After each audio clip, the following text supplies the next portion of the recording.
आज हम दूसरे कुरिन्थियों की पत्री में अध्याय 5, 6, 7 और 8 का अध्ययन करेंगे। अध्याय 5।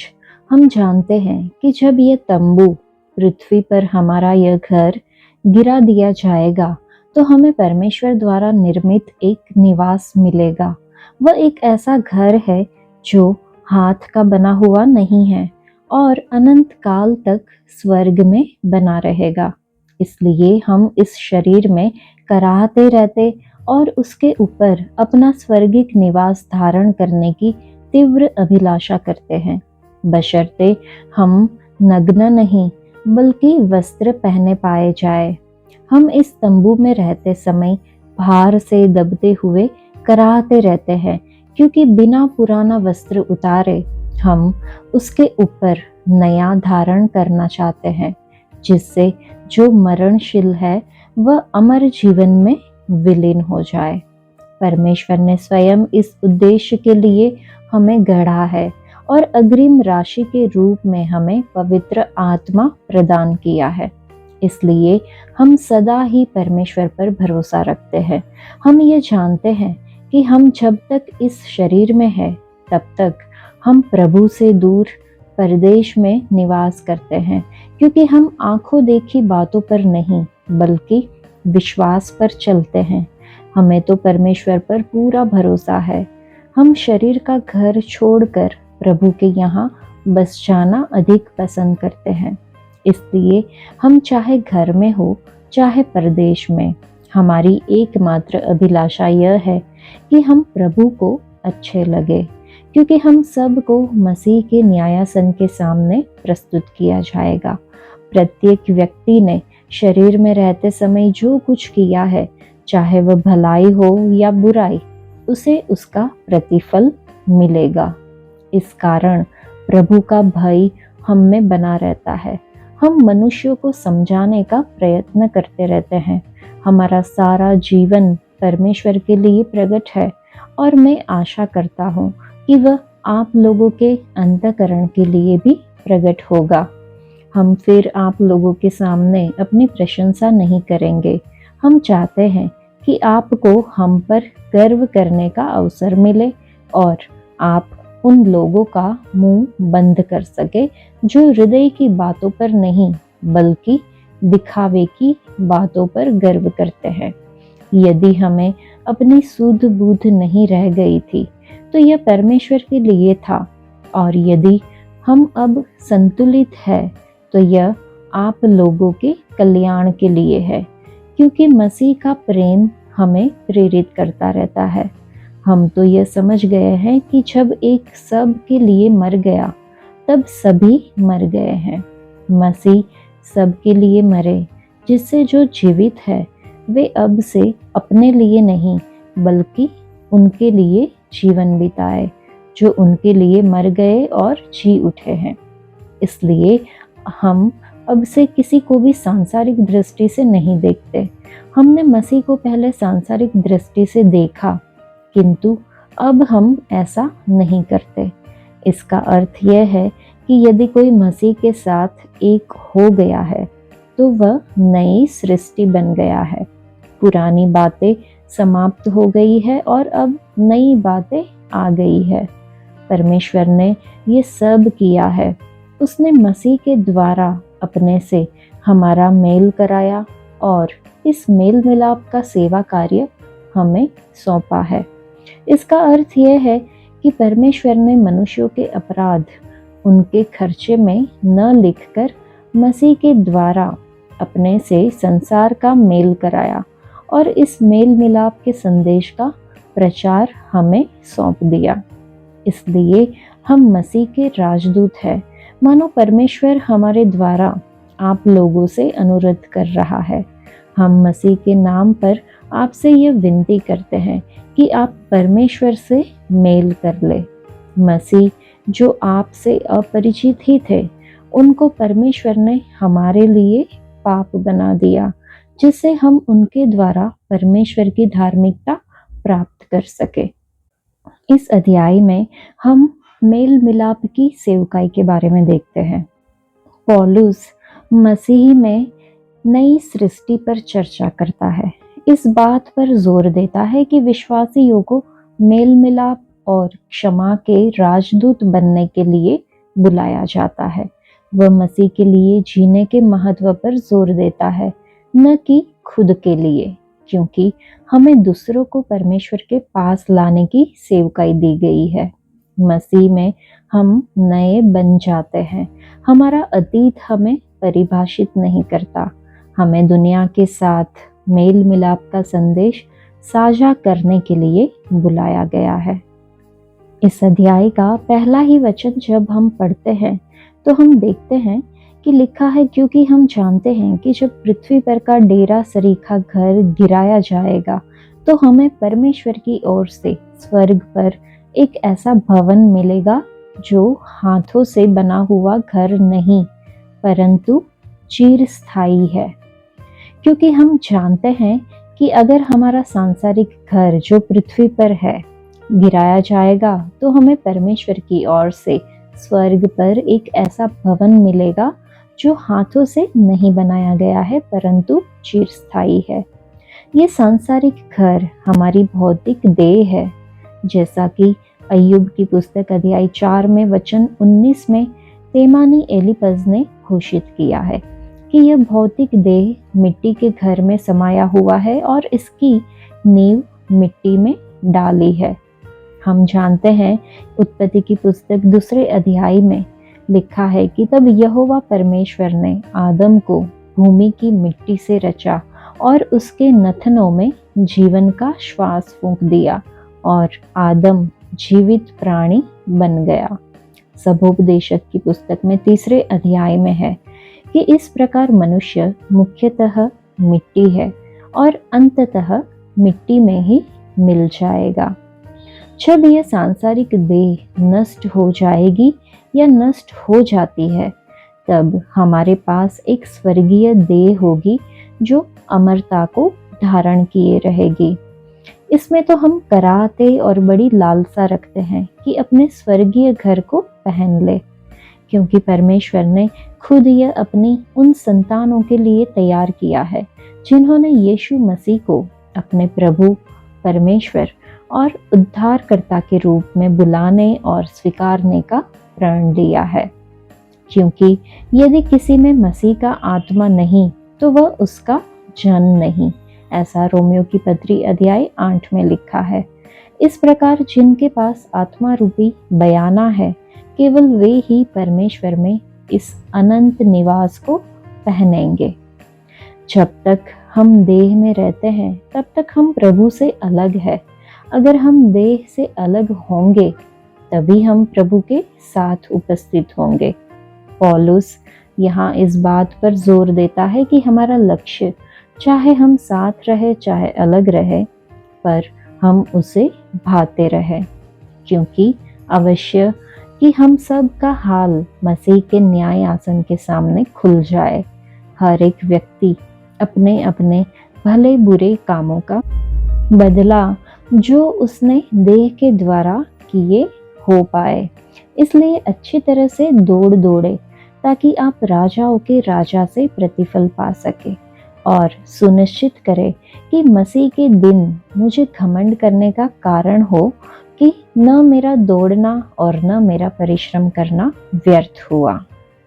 वचन 21 को जब हम पढ़ते हैं तो लिखा है, जो पाप से अज्ञात था उसी को उसने हमारे लिए पाप ठहराया कि हम उसमें होकर परमेश्वर की धार्मिकता बन जाए। जब हम मसीह पर हमारे उद्धारकर्ता के रूप में विश्वास करते हैं तब परमेश्वर हमें हमारी खामियों और अपूर्णताओं में नहीं बल्कि वह हमें मसीह में देखते हैं। यह वाक्यांश मसीह में नए नियम में कम से कम 70 बार आता है, जो कि इस सामर्थ्य सत्य को रेखांकित करता है कि परमेश्वर के सामने हमारी पहचान, धार्मिकता और स्वीकृति हमारे प्रयासों पर नहीं बल्कि मसीह के पूर्ण कार्य पर आधारित है। क्योंकि यीशु ने हमारे पापों के लिए पूरी तरह से प्रायश्चित किया है, इसलिए पवित्र शास्त्र घोषणा करता है कि हम प्रिय में स्वीकार किए गए हैं। अर्थात हमारे भविष्य की आशीषें हमारी व्यक्तिगत आत्म सुधार पर निर्भर नहीं, बल्कि पूरी तरह से इस बात पर निर्भर करती है कि हमारे लिए मसीह कौन है और उसने हमारे लिए क्या किया है।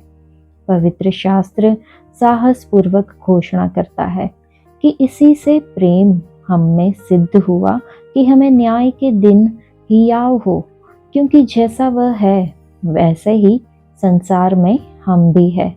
ये कितना आश्चर्यजनक सत्य है।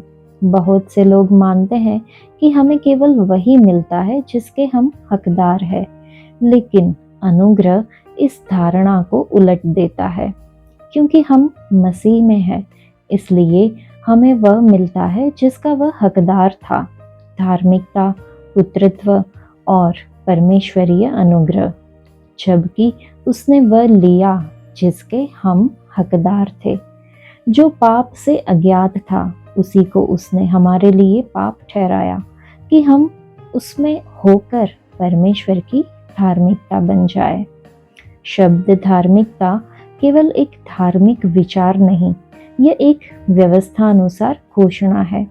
पवित्र शास्त्र के शब्दों को एक व्याख्यात्मक शब्दकोश धार्मिकता को इस प्रकार परिभाषित करता है कि मनुष्यों को परमेश्वर का वह अनुग्रहपूर्ण उपहार, जिसके द्वारा प्रभु यीशु मसीह पर विश्वास करने वाले सभी लोग परमेश्वर के साथ सही संबंध में आ जाते हैं। सीधे शब्दों में कहे तो परमेश्वर के समक्ष हमारा सही स्थान हमारे प्रदर्शन से नहीं, बल्कि मसीह की परिपूर्ण धार्मिकता से मापा जाता है, और इसलिए हम आज आत्मविश्वास से चल सकते हैं। एकमात्र धार्मिकता जो परमेश्वर के परिपूर्ण मानक को पूरा करती है, वह है मसीह की धार्मिकता, और वह धार्मिकता हमारी है क्योंकि हम मसीह को धारण किए हुए हैं। इसलिए हम पूरी तरह से स्वीकारे जाते, पूरी तरह से प्रेम अनुसार धन्य है। इसलिए साहस पूर्वक जिए, ये जानते हुए कि जैसे वह है वैसे ही हम भी इस संसार में हैं। प्रार्थना करें। हे स्वर्गीय पिता, हम आपके समक्ष कृतज्ञतापूर्ण मन के साथ आते हैं। धार्मिकता के उस वरदान के लिए धन्यवाद जिसे हम कभी अर्जित नहीं कर सकते थे, लेकिन यीशु मसीह के माध्यम से हमें मुफ्त में मिला है। उनके बलिदान के कारण हम आपके सामने हमारे कामों के कारण नहीं, बल्कि उनकी सिद्ध धार्मिकता को धारण किए हुए खड़े हैं। हे प्रभु, हम हैरान हैं कि जब आप हमें देखते हैं तब आप पवित्र, निर्दोष और प्रिय में स्वीकारे गए यीशु को देखते हैं। आपका धन्यवाद कि आपके साथ हमारा खड़ा होना हमारे कार्यों पर नहीं, बल्कि मसीह के द्वारा पूर्ण किए गए कार्य पर आधारित है। उसमें हमें क्षमा किया गया, छुड़ाया गया और आपके प्रेम में हमेशा के लिए सुरक्षित किया गया है। इस सत्य के विश्वास पर चलने में आप हमारी मदद करें, ये जानते हुए कि जैसे यीशु है वैसे ही हम इस संसार में हैं। हम हमारे जीवन में आपके द्वारा इतनी उदारता से दिए गए अनुग्रह और धार्मिकता को प्रतिबिंबित करें। हम प्रत्येक दिन साहस, विश्वास और आनंद के साथ जिए और आपके नाम को महिमा दे। यीशु मसीह के नाम में आमीन। तो मुख्य बातें अगर हम देखें तो जीवन अक्सर ऐसी परेशानियां प्रस्तुत करता है जो भारी लगती है। मसीह में हमें कुचले बिना सहने के लिए मजबूत किया जाता है। भ्रम के क्षणों में भी परमेश्वर हमें निराशा में पड़ने से बचाते हैं। उत्पीड़न आ सकता है, लेकिन परमेश्वर की उपस्थिति हमें आश्वासन देती है कि हम कभी त्यागे नहीं जाते। जब हम गिरा हुआ महसूस करते हैं तो हमें ऊपर उठाने की उसकी सामर्थ्य की याद दिलाई जाती है। क्लेश अस्थायी है। परमेश्वर की अनंत प्रतिज्ञाएं हमें आशा पर केंद्रित रखती है।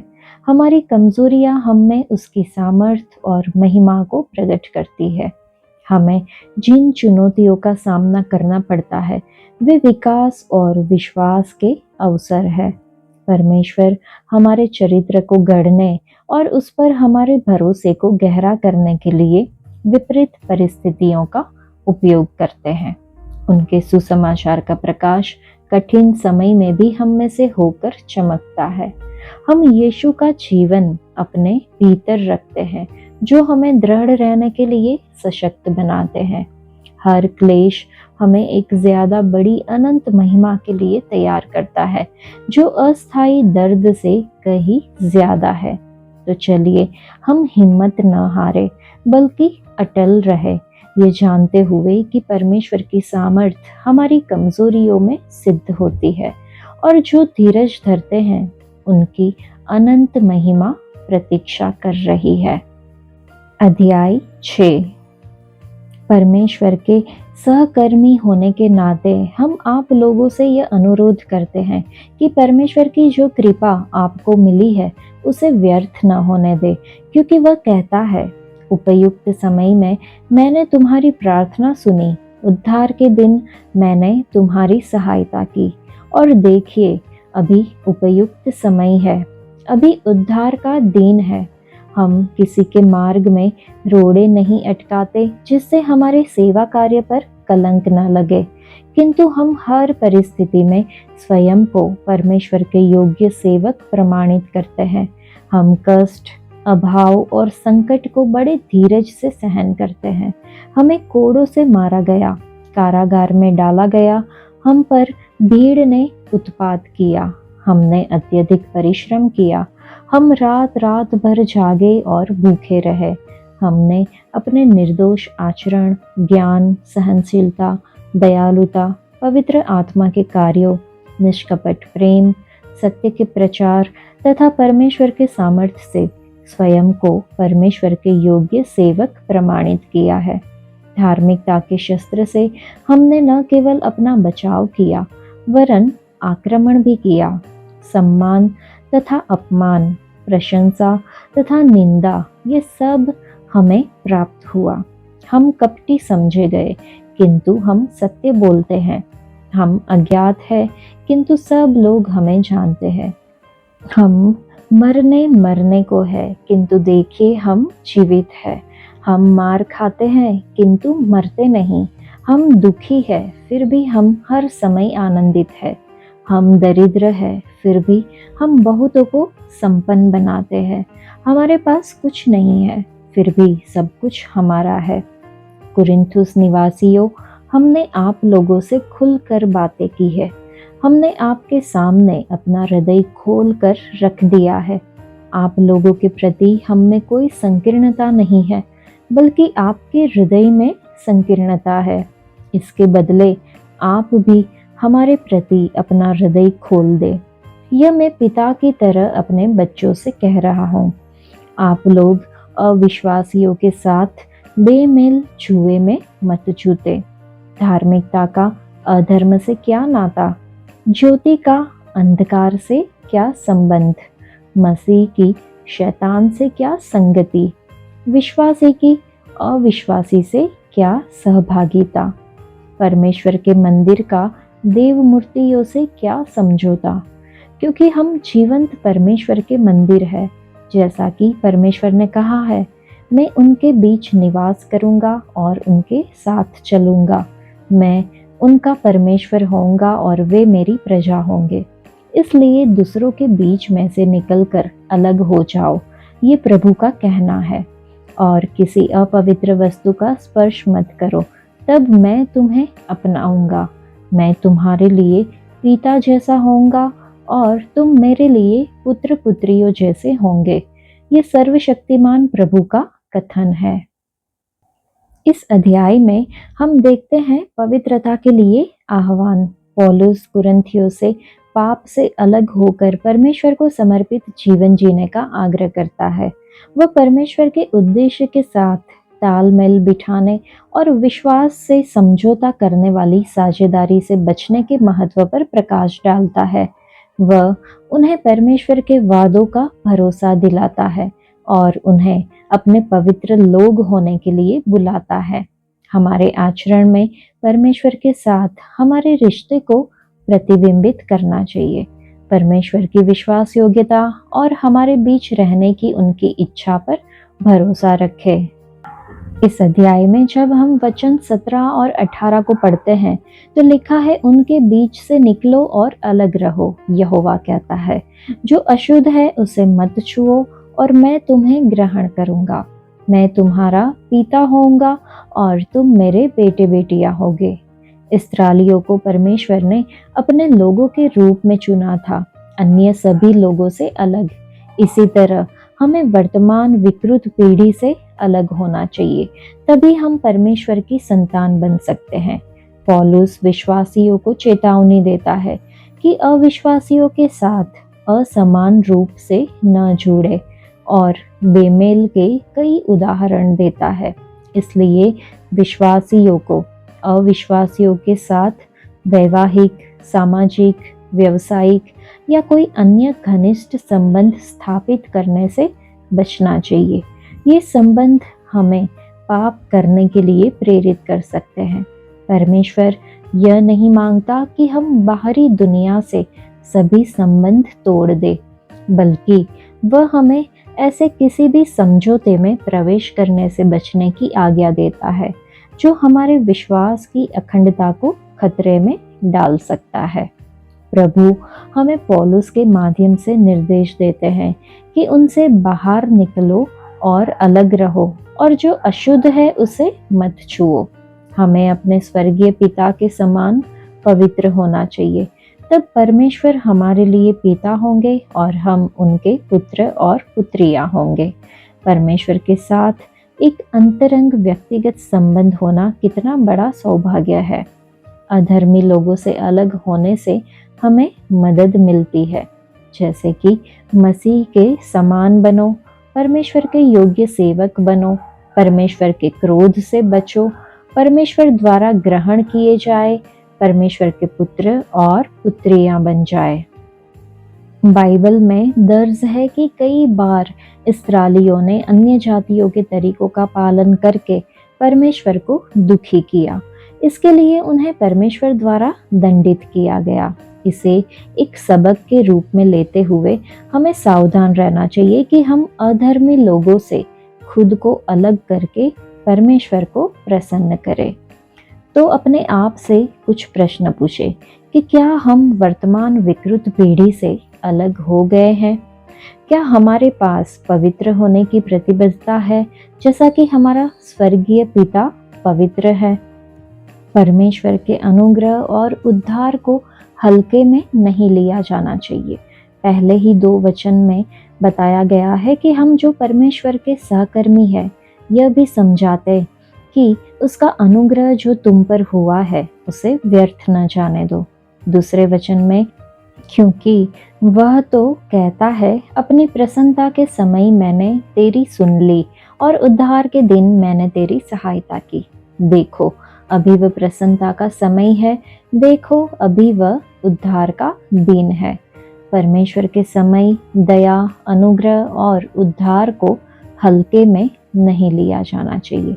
जैसा कि हम सभी अब तक जानते हैं, पौलुस को दमिश्क के रास्ते पर यीशु ने उसकी दुष्ट योजना से बाहर बुलाया और उससे कहा, शाऊल शाऊल तू मुझे क्यों सताता है?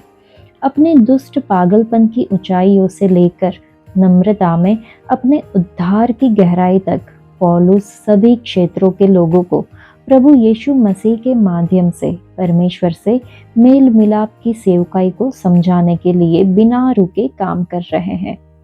रचना का खो जाना।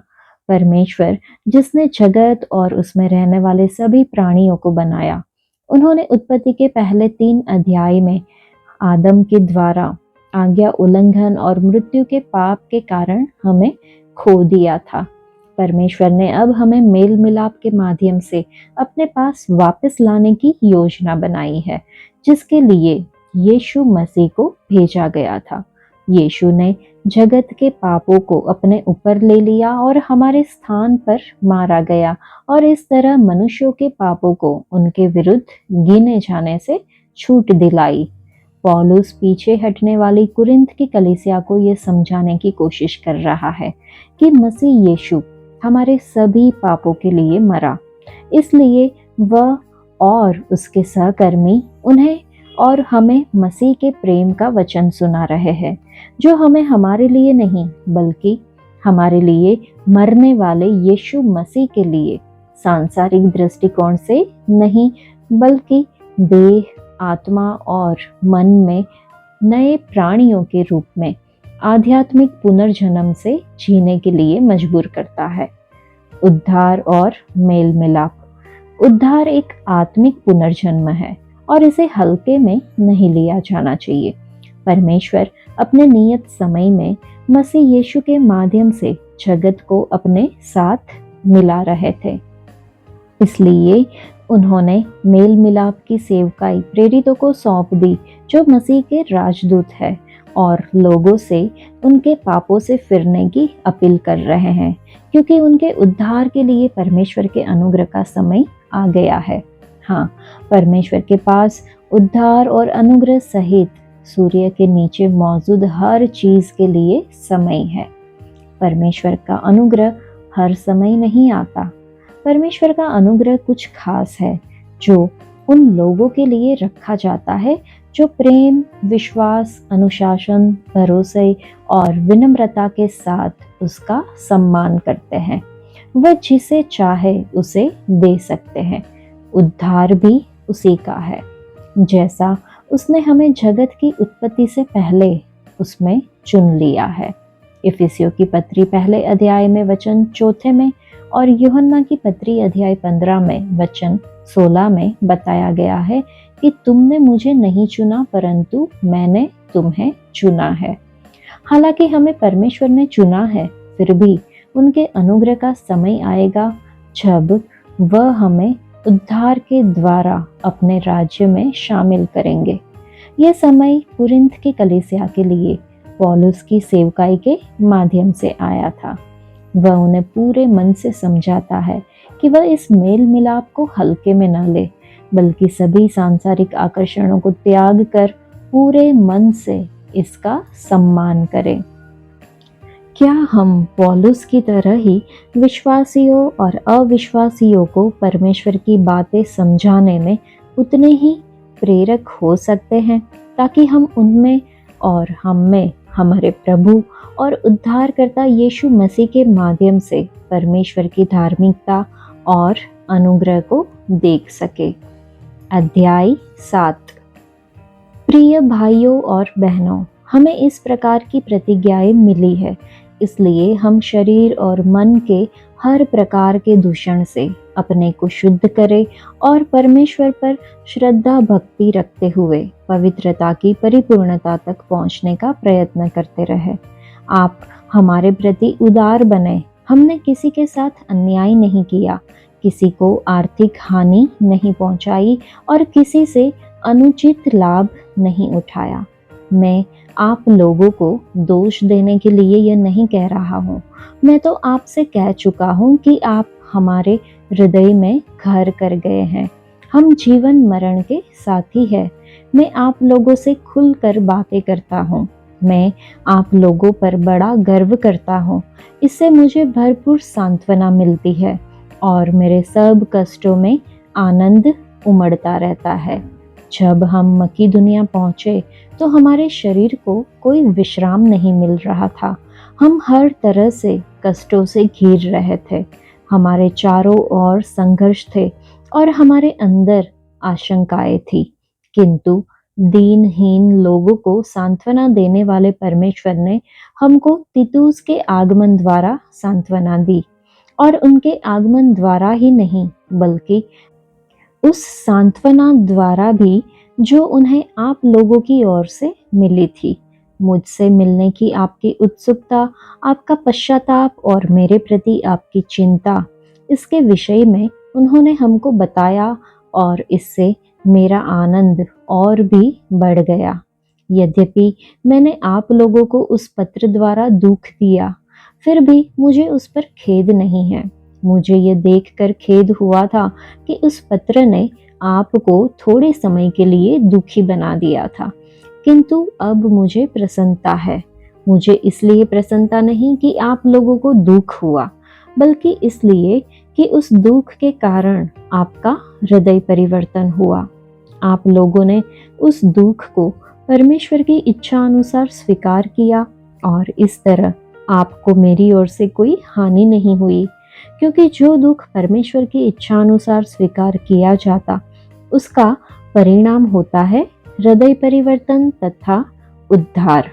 इसमें पछताना नहीं पड़ता, परंतु सांसारिक दुख का परिणाम मृत्यु है। आप देखते हैं कि आपने जो दुख परमेश्वर की इच्छा अनुसार स्वीकार किया उसे आप में कितनी निष्ठा उत्पन्न हुई, अपनी सफाई देने की कितनी तत्परता, कितना रोष, कितनी आशंका, कितनी अभिलाषा, कितना उत्साह और न्याय चुकाने की कितनी इच्छा। इस प्रकार आपने इस मामले में हर तरह से निर्दोष होने का प्रमाण दिया है। वास्तव में मैंने वह पत्र इसलिए नहीं लिखा था कि मुझे अन्याय करने वाले अथवा अन्याय सहने वाले व्यक्ति की अधिक चिंता थी, बल्कि इसलिए कि आप लोग परमेश्वर के सामने यह अच्छी तरह समझ ले कि हमारे प्रति आपकी कितनी निष्ठा है। इससे हमें सांत्वना मिली। इस सांत्वना के अतिरिक्त हम तीतुस का आनंद देखकर और भी आनंदित हो उठे। आप सब ने उनका मन हरा कर दिया। मैंने उनके सामने आप लोगों पर जो गर्व प्रकट किया था उसके लिए मुझे लज्जित नहीं होना पड़ा। मैंने आप लोगों से जो भी कहा वह सत्य पर आधारित था। इस प्रकार तीतुस के सामने मैंने आप पर गर्व प्रकट करते हुए जो कहा था वह सच निकला। जब उन्हें याद आता है कि आप सब ने उनकी बात मानी और डरते कांपते हुए उनका स्वागत किया, तो आपके प्रति उनका प्रेम और भी बढ़ जाता है। मैं पूर्ण रूप से आप लोगों पर भरोसा रखता हूँ। इससे मैं आनंदित हूँ। इस अध्याय में हम पश्चाताप के आनंद के बारे में देखते हैं। पौलुस अपने पिछले पत्र के बाद कुरिन्थियों के हृदय परिवर्तन पर अपना आनंद व्यक्त करता है। वह परमेश्वर निहित दुख के महत्व पर जोर देता है, जो वास्तविक पश्चाताप की ओर ले जाता है। पौलुस अपने संघर्षों के दौरान परमेश्वर से प्राप्त शांति पर विचार करता है। परमेश्वर निहित दुख व्यवहार और दृष्टिकोण में सकारात्मक परिवर्तन ला सकता है। पौलुस दो प्रकार के दुखों पर ध्यान केंद्रित करता है जो हमारे दिलों को झकझोरते हैं। पवित्र दुख जो पश्चाताप उत्पन्न करता है और उद्धार की ओर ले जाता है। सांसारिक दुख जो मृत्यु उत्पन्न करता है। यहूदा ने सांसारिक दुख का अनुभव किया। उसे पश्चाताप हुआ, उसे बुरा लगा। हालांकि यीशु के पास लौटने और बचने के बजाय उसने खुद को फांसी लगा दी। दूसरी ओर पतरस, जिसने यीशु को अस्वीकार किया, और हर शिष्य जो भाग गया, यीशु के पास लौट आया और बच गया। पवित्र दुख हमें शुद्ध करने के लिए प्रेरित करता है। हमारा शरीर जो दूसरों को दिखाई देता है और हमारी आत्मा जिस पर हमारी कल्पना टिकी रहती है, जो दूसरों को नहीं दिखाई देती, जब तक हम परमेश्वर के भय के कारण परिपूर्ण न हो जाते। कुछ करना कुछ हद तक रोकना आसान है, लेकिन इसके बारे में सोचना बंद करना कठिन है। यह एक आत्मिक लड़ाई है। हमारे विचार चाहे कितने भी अच्छे क्यों ना हो, जब हम कुछ करना बंद कर देते हैं तब भी हमारे विचार अक्सर हमें निषिद्ध क्षेत्र में वापस ले जाते हैं। ये एक कठिन आत्मिक लड़ाई है, क्योंकि दुष्ट नहीं चाहता कि हम मसीह में स्वतंत्रता पाए। पौलुस आत्मिक युद्ध छेड़ने के महत्व को जानता था और उसने हमें अध्याय 10 में जीतने के तरीके बताए। हमें अपने आत्मिक हथियारों का उपयोग करना होगा, जिसका पौलुस लगातार उल्लेख करता है, ताकि आत्मिक गढ़ों को ध्वस्त करे, अपने शारीरिक और अक्सर तार्किक तर्कों को गिरा दे, जिसमें हर उच्च उदात्त सांसारिक विचार शामिल है जो खुद को परमेश्वर के ज्ञान से बड़ा बनाता है। अपने मन में दौड़ रहे हर विचार को बंदी बना ले, ताकि हमारे विचार मसीह की आज्ञा माने, न कि हमारी इच्छाओं की। एक बार जब हम आज्ञा मान लेते हैं तो अवज्ञा के परिणाम या दंड के लिए तैयार रहे। हम अपने आप ऐसा नहीं कर सकते। अगर हम खुद से कहते हैं करो करो करो या नहीं करो मत करो, तो हम जल्द ही निराश हो जाएंगे। हालांकि हमारी पर्याप्तता परमेश्वर से आती है।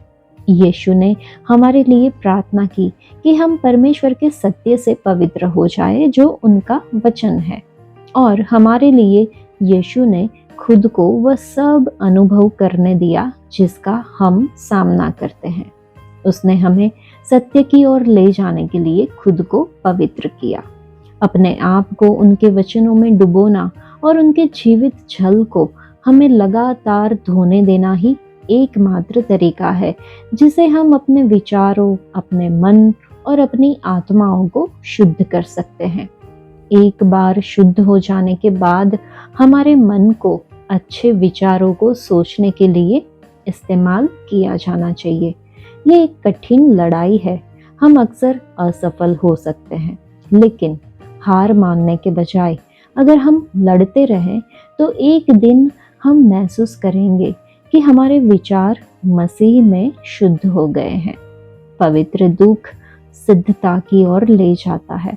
जब हम परमेश्वर के अवर्णनीय उपहार के बारे में सोचते हैं और उनका धन्यवाद करते हैं, हमेशा उस खूनी क्रूस पर लटके मसीह को याद रखें।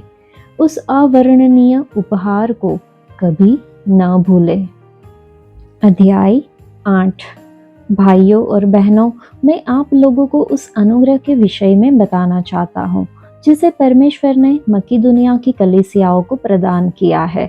कष्टों की अग्नि परीक्षा में भी उनका आनंद अपार रहा, और घोर दरिद्रता की दशा में रहते हुए भी उन्होंने बड़ी उदारता का परिचय दिया है। उनके विषय में मेरी साक्षी है कि उन्होंने अपने सामर्थ्य के अनुसार, बल्कि उससे भी अधिक स्वेच्छा से दान दिया है। उन्होंने स्वयं ही बड़े आग्रह के साथ मुझसे अनुरोध किया कि उन्हें भी संतों की सहायता के लिए सेवा कार्य में भाग लेने का सौभाग्य मिले। वे अपनी उदारता में हमारी आशा से बहुत अधिक आगे बढ़ गए। उन्होंने पहले परमेश्वर के प्रति और बाद में परमेश्वर की इच्छा के अनुसार हमारे प्रति अपने को अर्पित किया।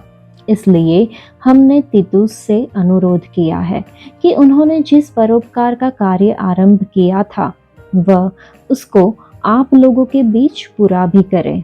आप लोग हर बात में विश्वास, अभिव्यक्ति, अंतर्दृष्टि, सब प्रकार के धर्मोत्साह और हमारे प्रति प्रेम में बढ़े चढ़े हैं। इसलिए आप लोगों को इस परोपकार में भी बड़ी उदारता दिखानी चाहिए। मैं इस संबंध में कोई आदेश नहीं दे रहा हूँ, बल्कि दूसरे लोगों की लगन का उदाहरण देकर मैं आपके प्रेम की सच्चाई की परीक्षा लेना चाहता हूँ। आप लोग हमारे प्रभु यीशु मसीह की उदारता जानते हैं। वह धनी थे, किंतु आप लोगों के कारण निर्धन बन गए, जिससे आप उनकी निर्धनता द्वारा धनी बन जाए। मैं इस संबंध में एक सुझाव देता हूँ। आप लोगों ने पिछले वर्ष जो कार्य प्रारंभ किया और जिसकी योजना आपने स्वयं बनाई थी, अब उसे पूरा करने में ही आपका कल्याण है। आपने जिस तत्परता से उसका निर्णय किया था, उसी तत्परता से उसे पूरा करें और अपने सामर्थ्य के अनुसार दान दे। यदि दान देने की उत्सुकता है तो सामर्थ्य के अनुसार जो कुछ भी दिया जाए वह परमेश्वर को ग्राह्य हो। किसी से यह आशा नहीं की जाती है कि वह अपने सामर्थ्य से अधिक दान दे। मैं यह नहीं चाहता हूँ कि दूसरों को आराम देने से आप लोगों को कष्ट हो। यह बराबरी की बात है। इस समय आप लोगों की समृद्धि उनकी तंगी दूर करेगी, जिससे किसी दिन उनकी समृद्धि आपकी तंगी दूर कर दे और इस तरह बराबरी हो जाए। जैसा धर्म ग्रंथ में लिखा है, जिसने बहुत बटोर लिया था उसके पास अधिक नहीं निकला, और जिसने थोड़ा बटोर लिया था उसके पास कम नहीं निकला। परमेश्वर को धन्यवाद जिसने तीतुस के हृदय में आप लोगों के प्रति मेरे जैसा उत्साह उत्पन्न किया है। उन्होंने मेरा प्रस्ताव स्वीकार किया और अब वह अपनी इच्छा से बड़ी उत्सुकता से आपके पास आ रहे हैं। हम उनके साथ उस भाई को भेज रहे हैं जो शुभ समाचार के प्रचार के कारण सभी कलीसियाओं में प्रशंसा का पात्र है। इसके अतिरिक्त प्रभु की महिमा के लिए और अपनी सद्भावना प्रकट करने के लिए हम परोपकार का जो सेवा कार्य कर रहे हैं उसके लिए कलीसियाओं ने उसे हमारी यात्रा का साथी नियुक्त किया है। इस प्रकार हम इस उदार दान के प्रबंध में आलोचना से बचकर रहना चाहते हैं, क्योंकि न केवल प्रभु की दृष्टि में बल्कि मनुष्यों की दृष्टि में भी हम अच्छा आचरण करने का ध्यान रखते हैं। इन दोनों के साथ हम अपने एक और भाई को भेज रहे हैं। हमने बारंबार अनेक मामलों में उसके धर्मोत्साह की परीक्षा ली है। इस कार्य के लिए उसका उत्साह और भी बढ़ गया है, क्योंकि उसे आप लोगों पर पूरा भरोसा है। जहाँ तक तीतुस का प्रश्न है, वह आप लोगों के बीच मेरी धर्म सेवा के साथी और सहयोगी है। हमारे अन्य भाई कलीसियाओं के भेजे हुए प्रतिनिधि और मसीह के गौरव है। इसलिए आप कलीसियाओं की जानकारी में उन्हें अपने प्रेम का प्रमाण दे कि हम आप पर जो गर्व करते हैं वह उचित ही है। इस अध्याय में हम उदारता का महत्व देखते हैं। पौलुस गरीबी के बावजूद मकिदुनिया की कलीसियाओं की उदारता पर प्रकाश डालता है। वह कुरिन्थियों को देने की कृपा में बढ़ने के लिए प्रोत्साहित करता है। देने का सिद्धांत देना हृदय से आना चाहिए, दायित्व से नहीं। उदारता परमेश्वर की कृपा को दर्शाती है और विश्वास की एक शक्तिशाली गवाही हो सकती है। पौलुस इस अध्याय में यरूशलेम में जरूरतमंद कलीसिया के लिए दान के विषय को संबोधित करता है। वह मकिदुनिया की कलीसियाओं के उदाहरण की ओर इशारा करते हुए शुरुआत करता है, जो अत्यंत पीड़ा और अत्यधिक दरिद्रता में जीवन जी रहे थे। उन्होंने खुद के प्रभु के प्रति समर्पित कर दिया और अपनी मातृ कलीसिया के जरूरतमंद भाइयों की मदद करने के लिए अपनी क्षमता से परे जाकर दान दिया। पौलुस अवसर और देने की इच्छा दोनों को परमेश्वर के अनुग्रह का वरदान मानता है। मकिदुनिया की कलीसिया ग्रीस के उत्तरी भाग से संबंधित थी और इसमें फिलिपियो, थिस्सलुनीकियों और बेरिया की कलीसिया शामिल थी। कुरिन्थ ग्रीस के दक्षिणी भाग अखाया का हिस्सा था। पौलुस अपनी पत्री को तीतुस के द्वारा भेज कुरिन्थ वासियों को उदारता से देने के उनके संकल्प के लिए प्रोत्साहित कर रहा था।